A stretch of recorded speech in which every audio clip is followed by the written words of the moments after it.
fun time. All right, Vancouver Canucks. This is a team that's been pretty good this year. Potentially unable to capitalize on potential playoff success, Conrad.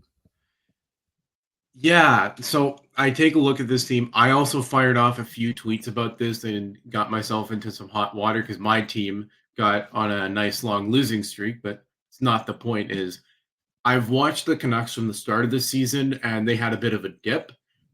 They kind of came back, played a few games, and it looked like they had their mojo. And then they acquire Elias Lindholm well before the trade deadline.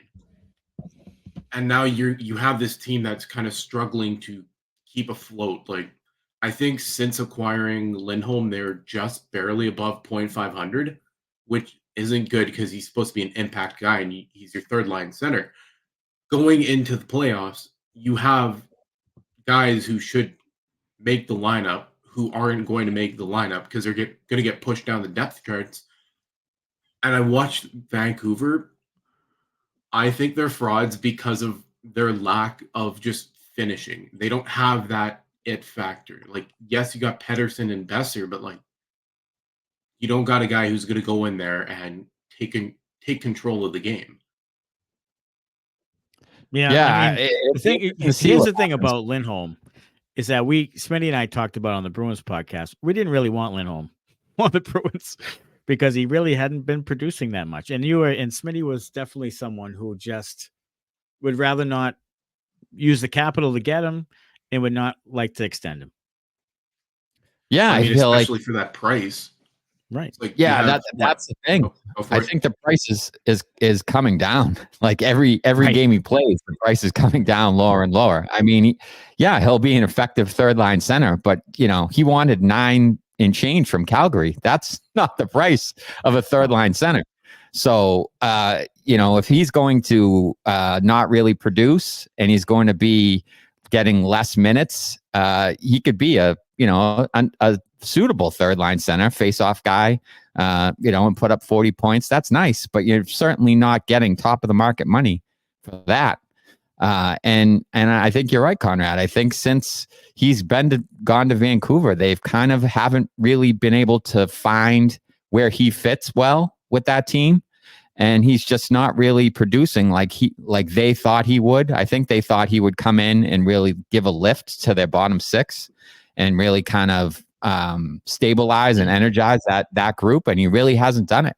So they may be in a little bit of trouble. I mean, they have a pretty deep team and they have some defense, and Demko's really good. So they'll be okay, but the West is stacked. I mean, there's a lot of great teams in the West. And if they're playing at less than their optimum level going into the postseason, they're going to be in for a rude awakening here, in one of the early rounds.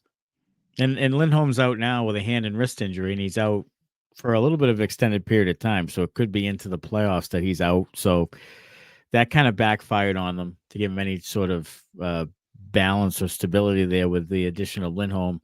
And who knows what happens to him at the end of the year. I mean, like you said, he might have to do a prove it deal with a team he might have to do a bridge deal because he just hasn't been the type of player that people thought he would be. He was white hot in the beginning of the year. His name was everywhere. And now I'm not sure how many teams will be interested in him at any type of price like you're talking about. I mean, a third line center, you're talking maybe $4 million a year, like not 9. No, that's just ridiculous. So it'll be interesting to see what Lindholm can do. And if he actually gets playoff time, where the wrist injuries are funny. I mean, that's your whole game. That's your hands. Can't lose your hands as a center. Can't face off, can't score, can't shoot. I mean, that's everything. So it's not good at all. I think also with the price they gave up for him, Kuzmenko and Hunter Brustevich alone could have been enough to get him if that's the role they knew they were going to play him in. But you added a first-round pick and 2 other pretty decent pieces to the deal. So. Yikes. Wow. I look at Winnipeg and all that, and I see what they acquired, which we'll get into right away. But I see the market for centers, and I'm like, that's not like, yes, you're going out way ahead of the deadline, so the price might be far, far higher than what you wanted, but